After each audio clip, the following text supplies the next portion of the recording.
resolve. Um, and sometimes people don't really want to ask those questions out loud. So please use that if the time comes, and I will be watching the screen uh, intermittently and just making sure that those can get resolved. So a little bit about the Ho Chunk Nation. Um, we used to be known as the Wisconsin Winnebago tribe. So if you look at some of our historical documentation, we're probably referred to as the Winnebago. And that that written history really started um, when the explorers came through the area, um, landing in the Green Bay, and found Ho Chunk people there. Um, and they wound their way down through like the Portage and over to the Mississippi River and continued their journey. But they ran into several different villages, several different Ho Chunk villages and other tribes, because uh, unlike today, um, we don't really stick a line in the sand or the dirt or the water's edge and say this is ours, and don't don't come this way or don't come across. So um, there will be some written documentation of several different villages, Ho Chunk people, all the way from Green Bay over to like the St. Paul, the Minnehaha area, and then down through um, St. Louis and all the way back over to Chicago and then back up to Green Bay. That entire area was the region that we had several different villages and several thousands of tribal members. Um, but we know that disease spreads. So between the time of even pre-contact, because we had vast trade networks from coast to coast. If you take a look at a lot of the highway systems, and this is one thing that I thought was pretty cool, because I had seen an old trail route map by I believe it was a French um, cartographer and explorer that almost lined up exactly with our current highway network.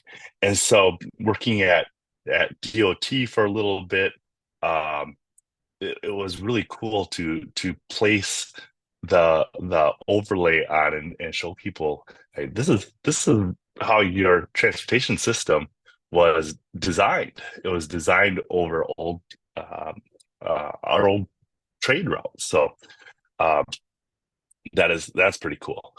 So between the time of that pre-contact trade to about the early 1800s, um, the populations of our tribal membership came down to from several estimated several 10,000s in the teens down to maybe 8 or 9, and then even into 4 or 5 thousand um, as we move into the treaty making period.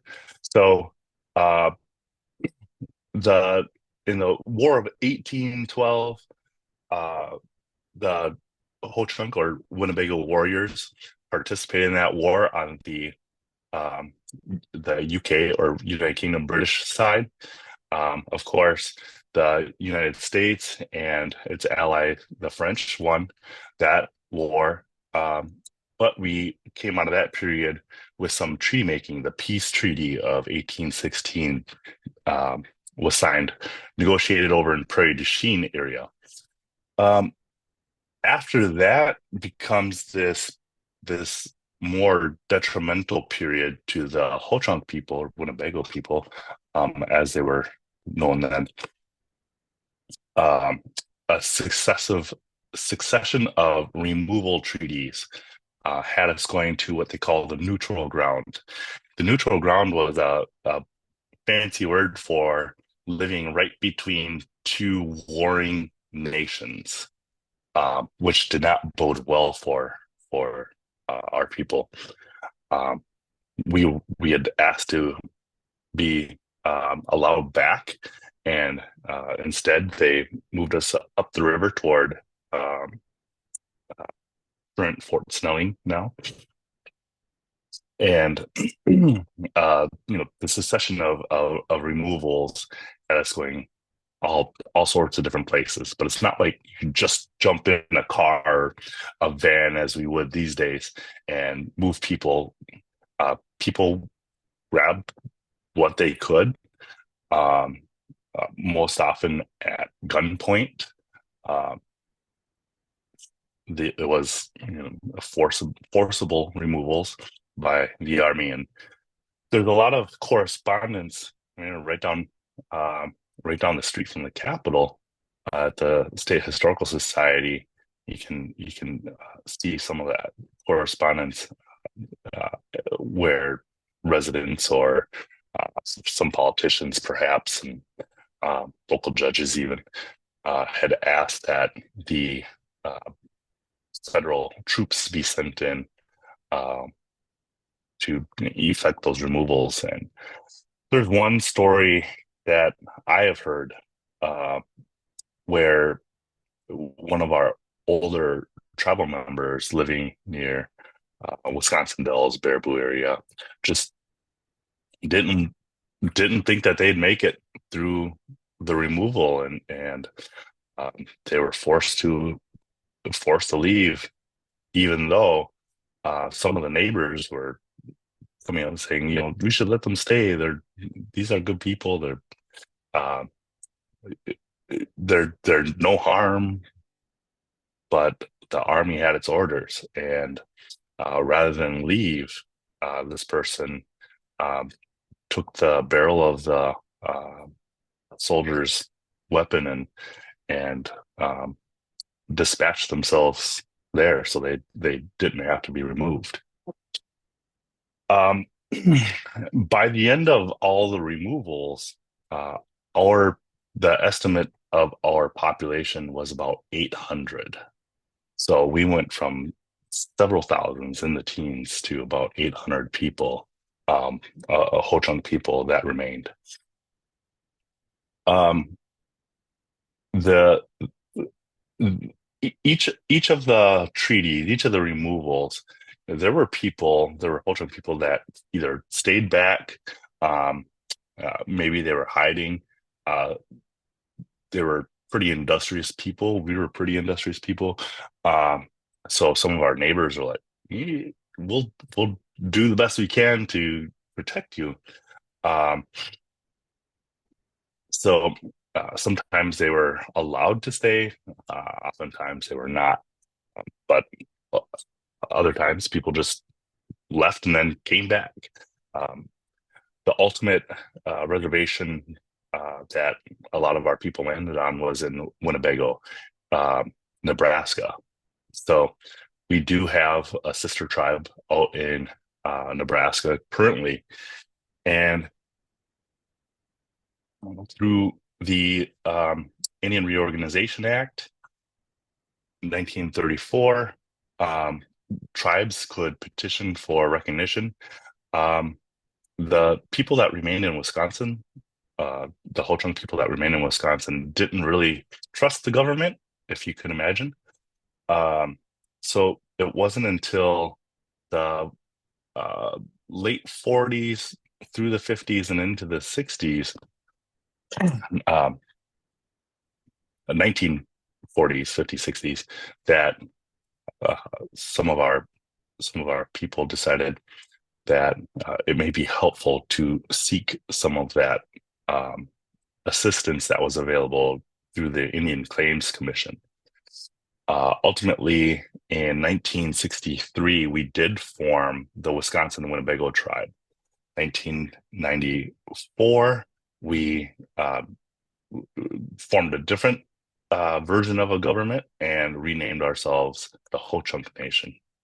Uh, we do refer to ourselves uh, as the Ho Chunk. Excuse me. So Currently, we do have that form of government, uh, the Ho Chunk Nation. We are a four-branch government. We have the General Council, which is all of the eligible voting membership, which is essentially everybody over the age of 18 that hasn't been declared incompetent. So, most people, we don't have restrictions such as if a person is a felon or things like that. Um, the general counsel delegates certain authorities, responsibilities to three other branches. Those you may know very well: the executive branch, the legislative branch, and the judiciary. Uh, we do follow the similar structure as the state or the federal government in that regard. Our um, our executive branch has 13 different departments. We have a Department of Administration, agriculture, business, education, health, mm, health is a big one, um, heritage preservation, um, housing, justice, labor, natural resources, our personnel, social services, um, treasury. So it's pretty expansive. The different programming that we offer to tribal members, we we do take on a lot of the um, administration or assistance programs that perhaps the state or the federal government is either obligated to do or should be doing. But um, we found that um, you know sometimes tribal members have barriers to receiving some of the programs and services when they go to, say, a county, and county workers might not always be um, willing to help out when it's a native person. They think, oh, they must be taken care of by the federal government, so we're not going to give them some help. Sorry. Um,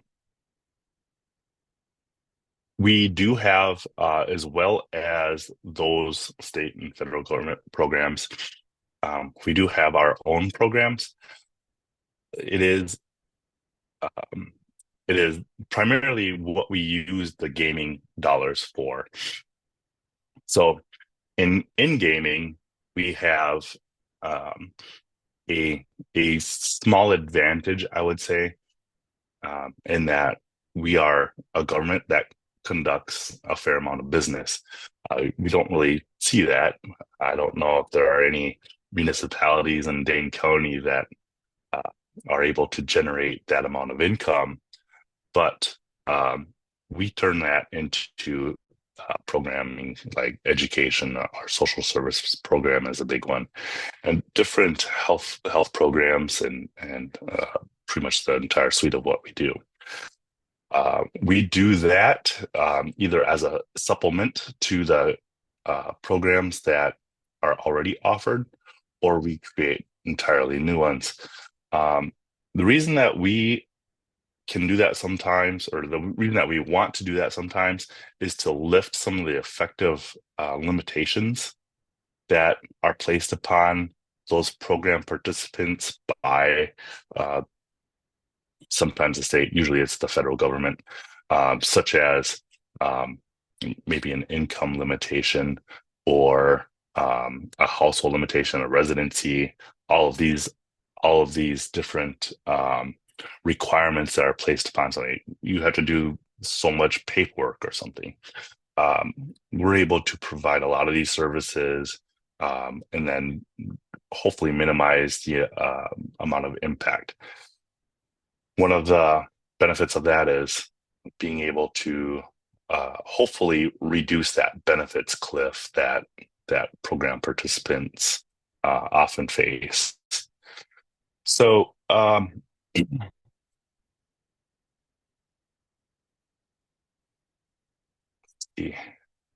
is that everything?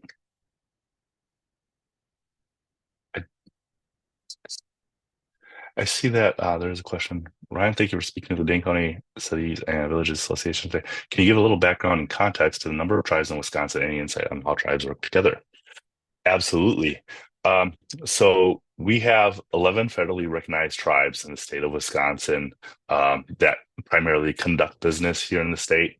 Um, the Fond du Lac tribe uh, fairly recently had some land into trust uh, way up in Superior, just touching the very border of Wisconsin. So um, there's that. They don't participate in a lot of the government so much because that parcel is primarily a burial area that is associated with their tribe. So 11 federally recognized tribes, and we have quite a bit of um, participation together. We do on the official side, we do state tribal relations, where we are able to convene alongside of different uh, participants of the Wisconsin state legislature. The the a designee, usually the tribal leader of each tribe, the primary tribal leader of each tribe, is a public member of that committee, undertaking issues that uh, are identified either through the state or from the tribal side. We have a group of professionals such as Forbes and myself, uh, and quite a few others that convene and kind of point that conversation from the tribal side. So we work pretty closely together, and we're not always aligned on a lot of the issues, but uh, well, we're not always aligned on a few of the issues, but at least we're always able to sit down at the table and make sure that we have a good understanding of why that might be. Um, on the unofficial side, there are so many different programs and services that some tribes offer, other tribes don't. Because of our status of American Indians and in accordance with federal Indian law, say the Indian Health Service that either Oneida Nation provides or the Ho Chunk Nation provides. Uh, Oneida has a clinic, I believe, in the on the reservation in the Green Bay area. We have a couple different clinics that we offer services. One is in Baraboo, um, the other is in Black River Falls.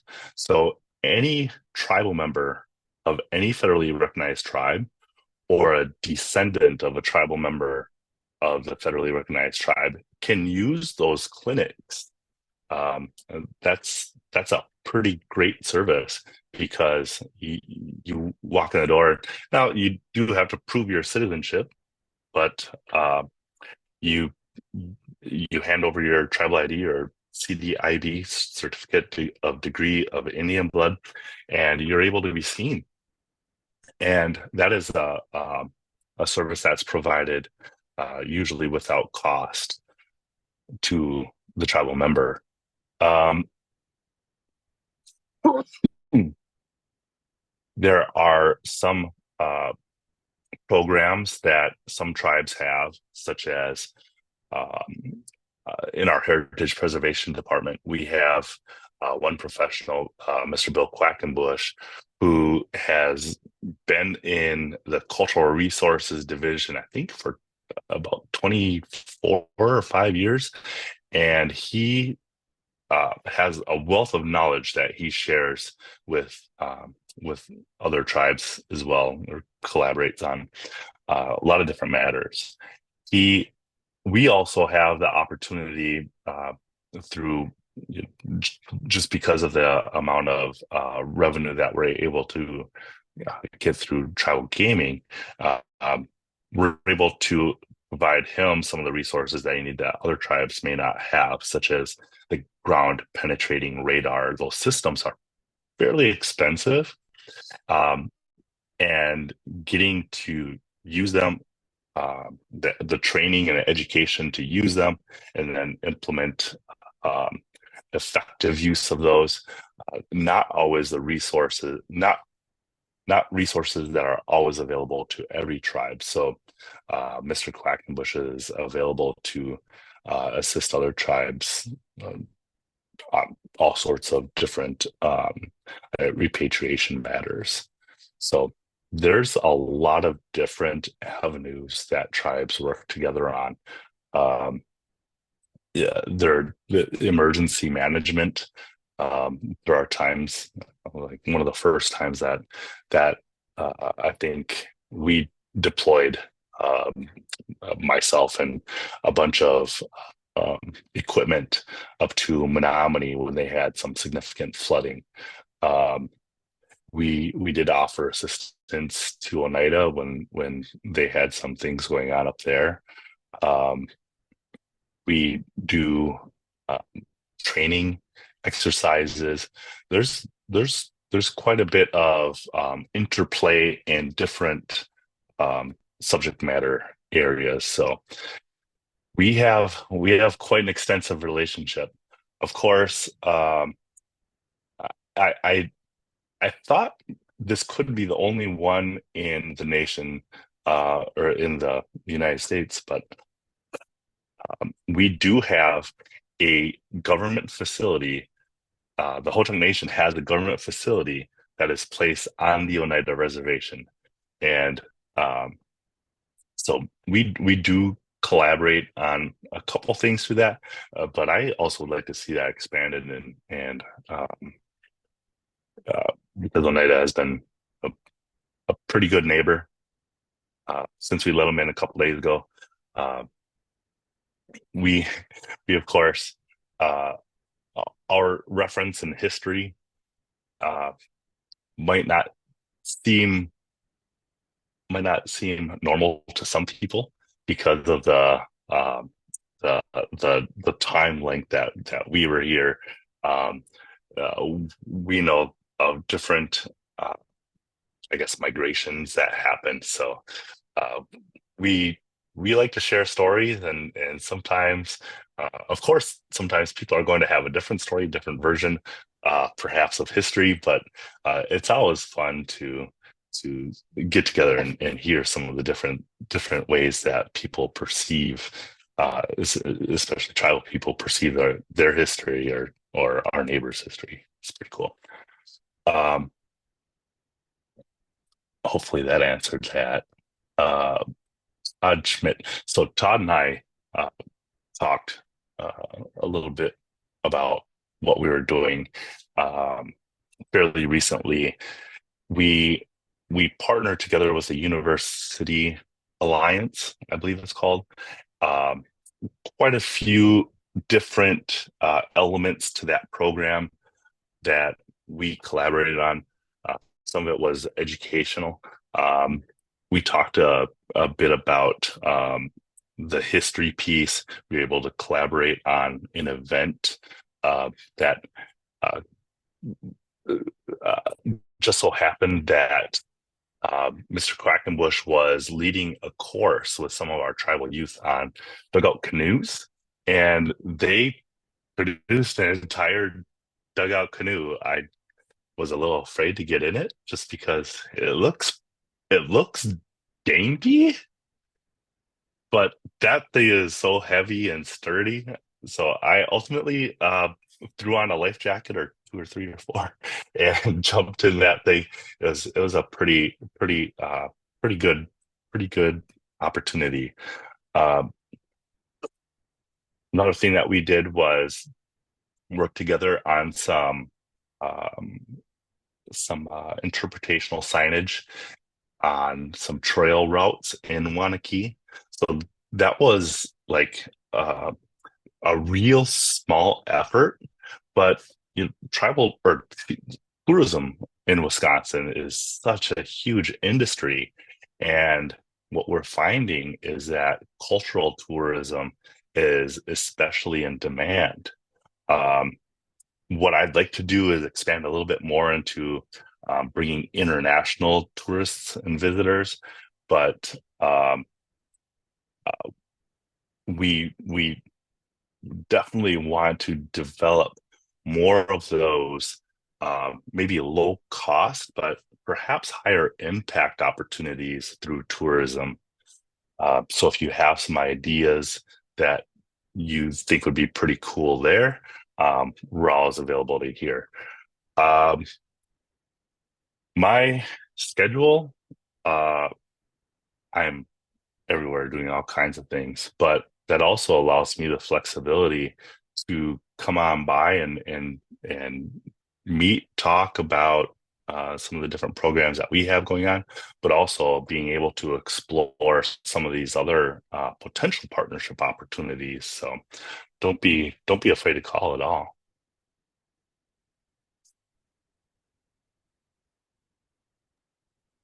Ryan? Orbs, did you? Oh, please, Yep. Bob.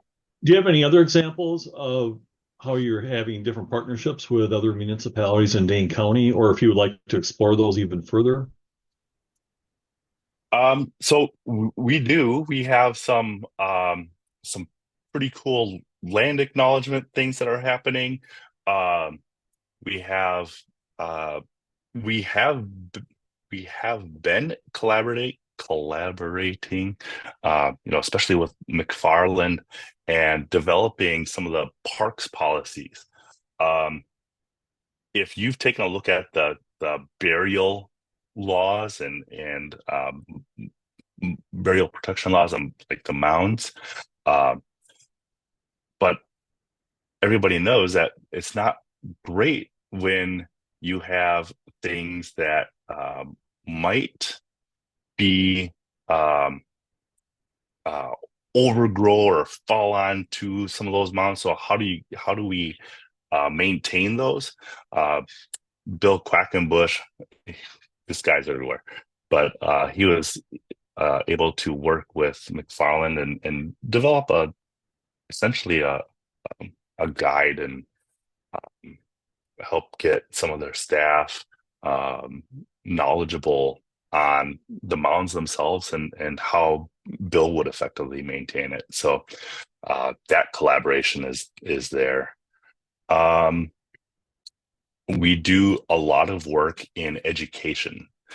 So might not necessarily be with the municipality, the governments themselves, but definitely with the school systems and youth, especially the tribal youth that are going to those schools. Uh, we're able to provide like tutoring services.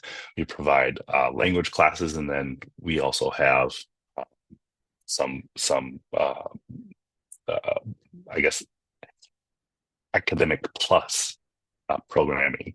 So um, some of these perhaps recreational or uh, rec ed type of opportunities. We're taking them to zoos or taking them to other institutions, taking them to even um, sporting events so that they're uh, essentially able to really um, participate and be inspired to continue that academic or education opportunity. So it is on a lot of different levels.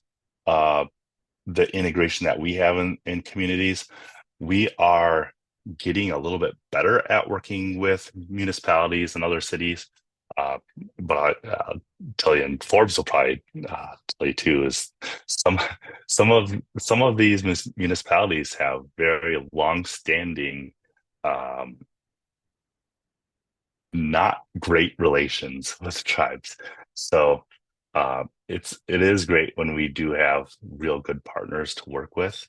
Um, but sometimes it does take a lot of work to mend some of those other relationships and they ultimately much like the Ho-Chunk Nation and Winnebago, excuse me, the Ho-Chunk Nation and Baraboo or Sauk County, those relations have improved quite a bit.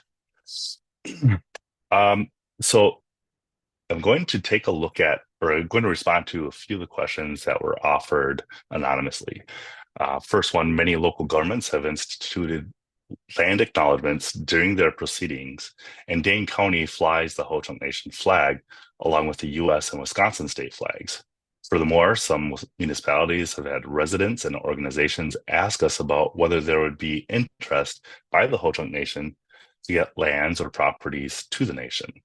Is the nation interested in these donations? And if so, how would local governments go about making these types of donations? So, uh, first, yes. Getting some of the land back is always on the agenda for us. Um, we do have, I have a number. We do have a land base that is uh, in totality 14,894 acres. Um, 4,315 of those are parcels that are not in trust. So we pay taxes just like everybody else on those parcels. There are a couple of different parcels, coincidentally, not coincidentally, our largest parcels, our largest trust parcels are the um, the former Badger Army ammunition plant, and another one is uh, the the former site for a dam in uh, I forget what county now. It's slipping my mind, but those two, the largest contiguous parcels that we hold, are undevelopable. Um, we have the former Badger Army ammunition plant that we are reclaiming into prairie land, and we co-manage the other parcel. I wish I remembered the name. I apologize for that. Um, that one is co-managed with the State Department of Natural Resources. So we have, just like everybody else, probably in the entire United States, we have a critical shortage of housing. We would like to do some more development in that regard. And it, on that note, there's this fallacy that we don't we don't try to permit development. We certainly do. We think that there should be a balanced approach to that, and that should be studied. So, a pretty good uh, guide is the Section 106 NEPA. Those regulations um, help guide that decision as to whether or not developments might be beneficial. So we do also have some businesses, and we would like to expand the offering that we have because, of course, our only revenue comes from the businesses that we undertake. We don't share the same tax benefits um, as perhaps municipalities and counties in the state has.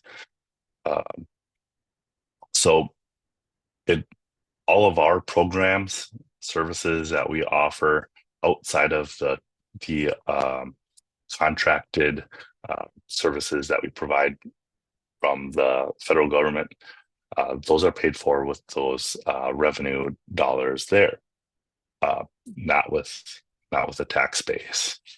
So um, there are some opportunities that we explore here, there, and always within our traditional territory.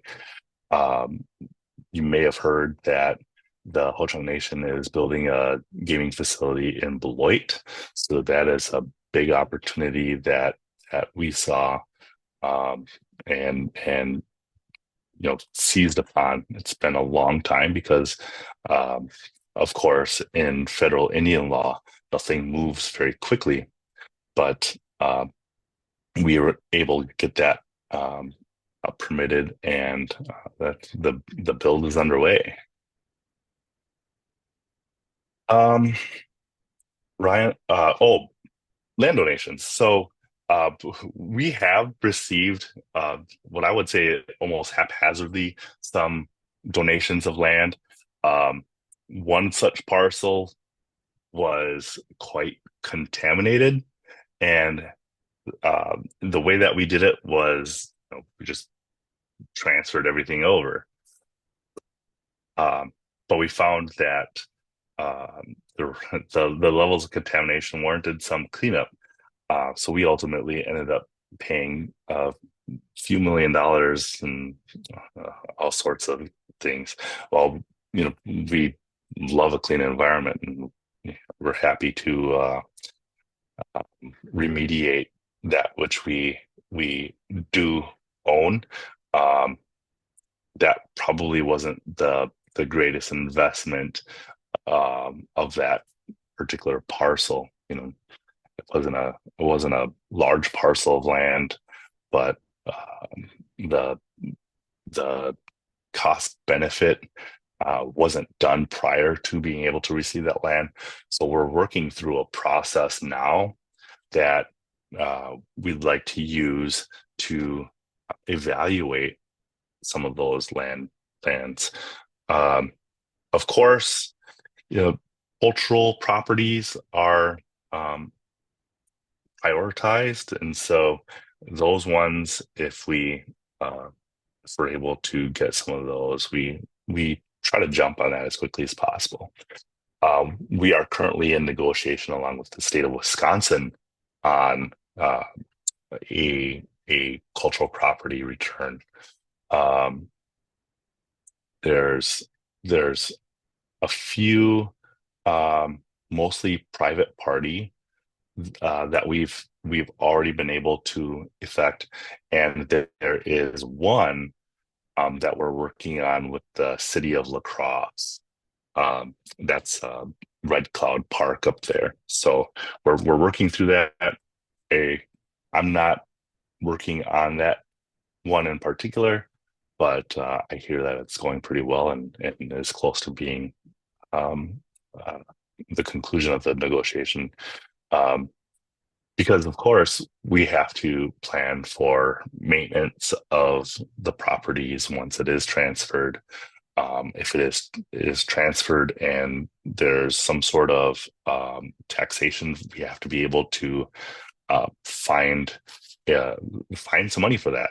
I'm sure everybody is knowledgeable about budget appropriations.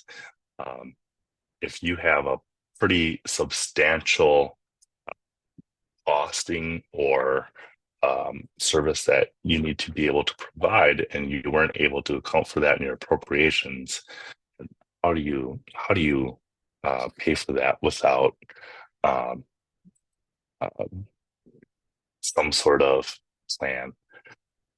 So we're working through that, and hopefully that'll be done pretty quickly. Huh. Ryan, I'm often asked about why taxation or municipal fees are such an important issue to tribes. I understand that sometimes tribes make payments in lieu of taxes.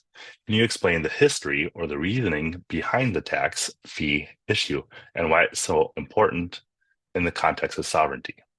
So, um, we we do pay taxes on that which is not in trust land or designated as reservation. There's quite a few different land statuses. Won't get into that. That's way too complex, and uh, sometimes I don't even understand why or how that was devised. But um, when we do have trust land, those are unencumberable. Uh, uh, that is something that um, hasn't always been the case on, or hasn't always been respected. That's why it's such an important issue today.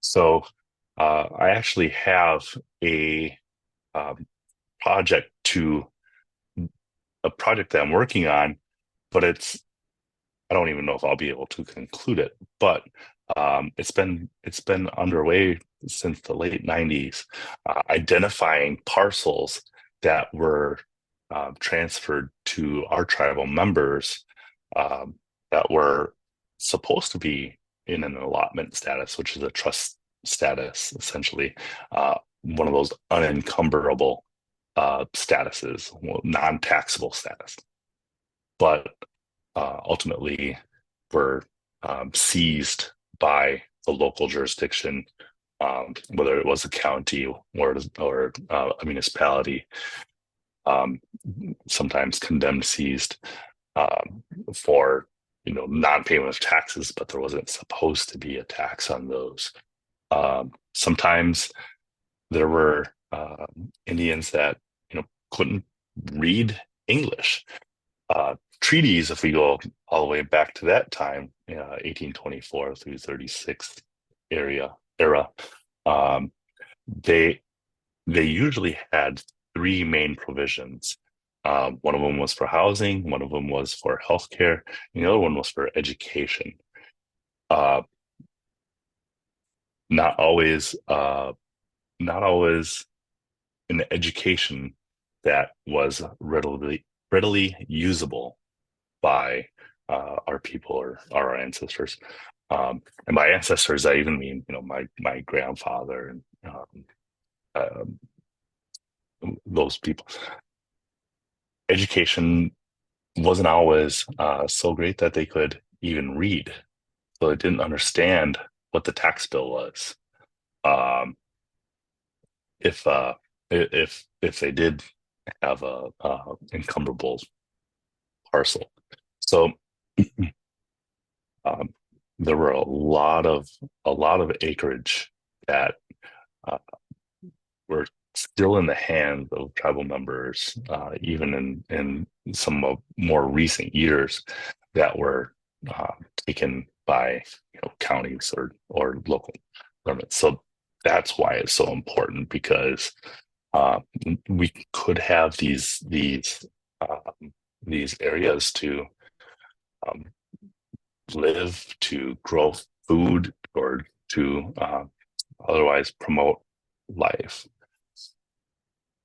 Um,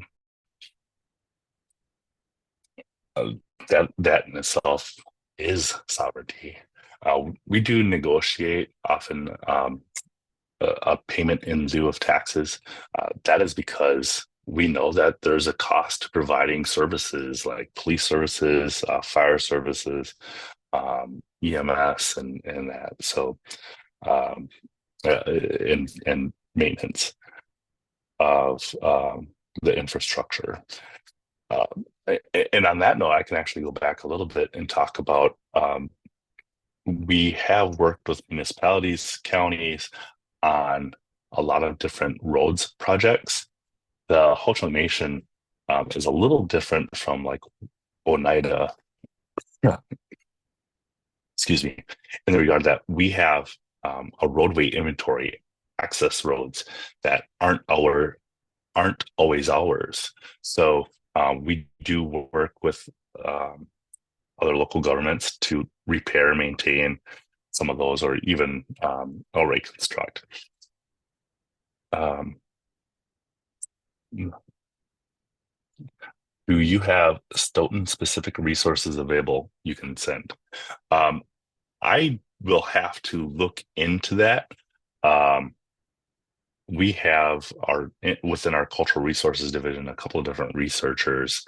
Um, we like to keep a lot of our stuff locked away away from the general public, because some of those resources, or uh, if we point to them or let people know that something is there, uh, somebody under the cover of darkness might show up with a shovel and start digging to grab something and take it home. In the news in recent years, there was a former official, I think from the Effigy Mounds National Monument, that was discovered to have several thousands of pieces of tribal culture or actual remains of tribal people within the house, and that was only discovered after that person had deceased. So um, we don't like to always point things out where there are uh, resources that might be still within communities. So uh, we we try to keep that under pretty good security, but I can consult with our tribal researchers and see if there are any things that we can share that way. Are there any other questions? Those ones round out what we had on the link.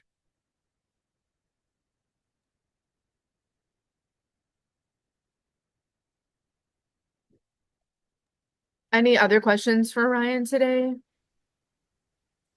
Ryan, thank you so much for coming, for making time for us. I had initiated this conversation when you came out to McFarland. Oh, I see there's one question. So I'll have Caitlin ask a question. I'll just give my comments first. When you came out to McFarland and you were individually speaking to just our community, which I know is something you want to do, but I also know that your time is precious and wanted to make sure that you had an audience of, larger numbers of local elected officials so you could talk to us all at one time and start to make some of those connections maybe a little bit more easily. So I see Caitlin has a question. We'll let her ask and then get any final questions and wrap up. Hi, thank you. I was trying to type in the chat, but I'm on my phone, so I wasn't quick enough with the thumbs. But so we are helping to host a conference in Madison next spring. It's going to be the Midwest Climate Summit. And as we're planning, we're talking about we'd like to do a kind of like land acknowledgement plus, where, in addition to reading the land acknowledgement at the start of the conference, we would also like to back that up with some type of donation to a cause, a program, an organization that supports whatever is like current top priorities for probably the Ho-Chunk Nation or any other tribe. And so I'm wondering if, Ryan, if you have any recommendations for who we could connect with on that, or where we could find more information on how to make a donation. I'm certainly open to having that conversation, and I want to appreciate the work that you're doing with that because I know in recent years, this association of maybe tribal issues or really anything that has to do with um, um, some sort of identity has really been politicized, and it doesn't have to be. Um, we have a lot of different opportunities that we can discuss. One of the greatest opportunities that I found, especially here in Dane County, is being able to support our students that are trying to get an education here. Um, so uh, we've been working with the University of Wisconsin on just a tremendous amount of um, issues to resolve or things to look forward to.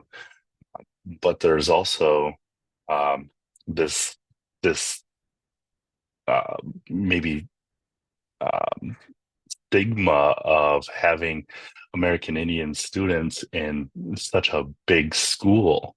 So after we announced uh, before we announced, but when we started working on that tuition program, we noticed that some of the students there weren't necessarily the happiest students. That was because um, oftentimes, if they're the sole American Indian person in, say, in an American Indian Studies course, that, by the way, might not be taught by an American Indian citizen, um, that they're the ones that end up becoming that professional source. And they're dedicating their time to become educated, but in return, they're being expected to sometimes teach the course. There are other issues that sometimes arise along that same line, that sometimes the student just doesn't feel adequately supported. And I've heard that in some of the elementary places where MPS does what they thought and we think is an excellent job, but when we talk to the students, there still can be some unresolved issues. Um, uh, you know, Teachers turning to young students and asking them to share their entire culture and history as if they are the professional and knowledgeable ones. And while you're trying to get an education, that might not be the most appropriate thing for an educator to do. So that's a really big opportunity that I like to share. There are several others, like I said, coordinating collaboration in tourism events and tourist um, development. I think those are some other collaborations that might be good for that. But I certainly do appreciate that you'd like to follow up a land acknowledgement with that engagement. So thank you.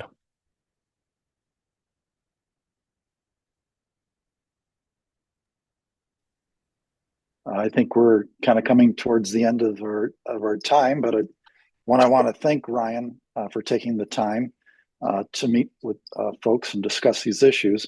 And I see that you put into the chat, Ryan, your cell phone number, if folks wish to reach out to you on some of the issues discussed today. And I'll probably throw it out there, but are there any closing remarks by you, Ryan, or any last minute questions from anyone? Yep, we did get one more question to that link. Is there anything that local officials can be doing in their areas to help make a positive impact for the Ho-Chunk people, as well as to educate everyone about ways to be helpful? Are there any things that local officials should definitely avoid doing? I think on that one, the best thing is just to have open lines of communication, establish some relations. Forbes is around, I'm around. I think giving us a call, maybe talking about things over lunch. So many of our different program areas are um, intertwined. So really, we have so many different things that we can be talking about, and that really helps when there might be some sort of issue that arises. I know recently there's been an issue with a maintenance staff person, not in any local government, but a mower that is mowing really, really close on top of a mound, and that mower is actually digging into the mound. So trying to alleviate circumstances like that where we don't necessarily have a very good working relationship with them. So they're finding out that that's not a good way to do business. So having these conversations and knowing people before things become an issue will help resolve those issues in the end, in a way that's more amicable than me having to get our legal department involved in all sorts of litigation that's ultimately going to cost all the parties. But having ongoing communication and partnership engagement, that's the key. So I want to thank everybody and thank you, Forbes, for arranging this, and especially Carolyn. I know that you've worked pretty hard to get a lot of the understanding, and you took a lot of time, made a lot of effort to understand the Ho Chunk Nation. Um, and like I say, I try to make myself as available as I can. Sometimes that's to the detriment of my schedule, and sometimes things do take a little bit of time to schedule or follow up on. But um, I like to think that we do a pretty good job of it. So I want to send my appreciation for Forbes and Carolyn. Thank you so much, Ryan. Have a great rest of your day. Take care, everyone. Thank you for coming. Thank you. Thank you. Take care.